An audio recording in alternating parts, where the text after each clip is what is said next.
Hello friends, welcome back to Rose Tarot and Astrology. I am your host, Mel Rose, and this is the two-card reading for Friday, January 12, 2024. The Sun is in Capricorn, as are Mars and Pluto. Tomorrow, Mercury is going to move on into Capricorn. The Moon is a waxing crescent, just barely waxing crescent in Aquarius. So Saturn rules our skies right now, and Saturn is that planet that reminds us of our responsibilities, our commitments, and the work that we have to do to create stability for ourselves in our lives. And if you want to know more about the astrology, please check out my Astrology Today video. It's right next to this one on this very channel. In fact, if you like this video, subscribe to my channel and then click for notifications. Then you'll know every time I post fresh daily astrology and tarot guidance like I do. And as always, my friends, thank you so much for joining me today. I'm happy that you chose to be here. This two-card reading, I see that I'm a little zoomed out there, but I'll hold up these cards so you can see them. We've got what's coming in and what's going out. Oh my, okay. So, what's coming in? You know, this is the Judgment card. It is the penultimate card of the of the major arcana. I think I just like that word, penultimate, but it is the second to the last card of the major arcana. It comes right before the World, which is the end, right? So the Judgment is sort of this theme that is present in the picture is one of the biblical rapture and resurrection of souls on the Day of Judgment. And so it really speaks to big changes afoot. I think that this is a major message card, and I think this is a message that speaks to pretty much anybody in the world right now. There are big changes afoot in the world. Drastic things are going down right now, man, okay? So don't be surprised, you know, if you have a change of heart, if you have a change of perspective, if your mind opens up to a different perspective, if you find yourself, you know, no longer satisfied or no longer fulfilled by the way that you were doing things, and feeling like, you know, you need to get a little bit closer to what your ideals are, whether they're new ideals or long-lasting ideals that, you know, like most of us never really live all the way up to our ideals. They are ideals for that reason, right? We don't generally attain perfection, but, you know, that doesn't mean that it isn't worth trying to live closer to sort of what our principles tell us, what our ideals tell us. And really that is an effort to connect with our higher being, or what I would consider to be sort of the, you know, the part, the expression of myself that is stripped of all the old pain and injuries and hubris and ego, you know, that has taken me through the trials of my life at this point. You know, this is a rise above card. This is our time to lift ourselves up. And I think, you know, there's a call for that. There's a call for us to be, you know, the trumpet horn is sounding, right? Things are alarming out there. So the call is, you know, to sort of lift yourself up and aspire to your better nature, you know, and, you know, not necessarily expecting perfection of ourselves, but knowing that we can do and be and have better, not just for ourselves, but for everybody, right? Everybody gets called in the Day of Judgment, according to the Christian mythology. So, and I don't think that's just Christian mythology. I think that's a pretty common theme in mythologies. So on that final day, everybody sort of gets back together, everybody wakes up, and we sort of make an accounting, you know, of how things went for us, right? So that's where we're at. We're sort of at the end of a story here. Things are about to change. There are big shifts and changes coming up in the astrology.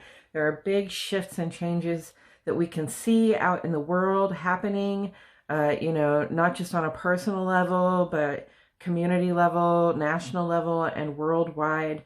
Things are changing, and we're going to have to try to do better, overall, as people, as a life form on the planet. And what is leaving us now? This is the placement that often confuses me a little bit, because what I see is a positive message card, in the position of leaving, of going away, or in the position of what I'm letting go. But that doesn't have to mean that it isn't a positive message. It's just that the Three of Pentacles is about collaboration. It's about cooperation. It's about sort of working together. We all do our part, and bigger things can happen as a result of that than what we might be able to do on our own. And I don't think that what we're releasing is necessarily just collaboration, but perhaps what we're letting go of is, a need to work within the framework of certain institutions, or a need to rely on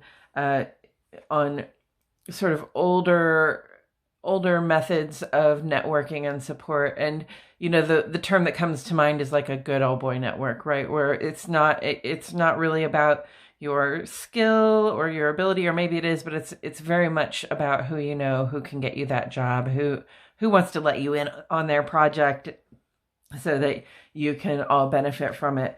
There's a lot to be said for sort of demystifying or declickifying the cooperation, the value of cooperation here. The value of cooperation, is really that anywhere you go, you can probably find people to help you. And in fact, as I've traveled around the United States in my life, everywhere I go, people are very kind. People are very helpful.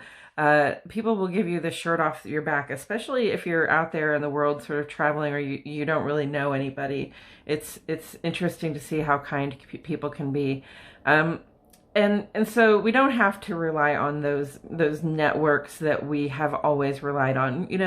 Sometimes we get into these groups, these cliques, whether they're our family, our friend group, or just our work group, our cohort, just people that we wound up with because that's, how we've always done business. We don't have to necessarily rely on that, especially, at this time when Pluto is at 29 degrees of Capricorn, getting ready to cross the line into Aquarius, and Pluto is looking at those constructs, okay, those things that we built and the networks we use to build them, and really pointing out what is corrupt, what does not work, what is, being too much of a benefit to some people and not enough of a benefit to others. The idea of cooperation is that kind of, we get a lot of people together with different skill sets to get things done. But, the good old boy way of doing it is like, oh yeah, he's a good guy, so we work with him, and he's a good guy, so we work with him. But we don't work with that guy because, he's outside our network. He's not one of us, right?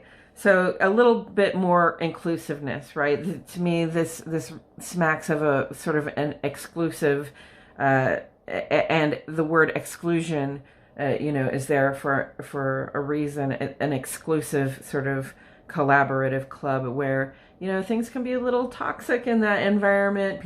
Things can be a little corrupt in that environment. We need to be getting our intentions in the right place. Okay, intention matters all the time, no matter what. Okay, whatever you do, whatever you say, your intention is broadcast through your voice, through your actions.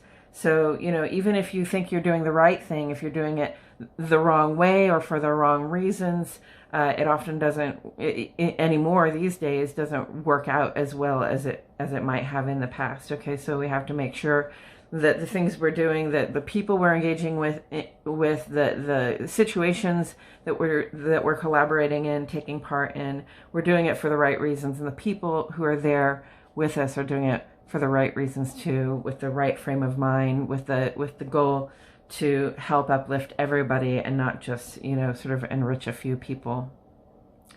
All right. I think that's all I have to say about it today, friends. I felt like that was kind of a big message. I hope you all are feeling loved and included and very well and happy today. I so appreciate you for joining me for these readings, and I will catch you in the next video.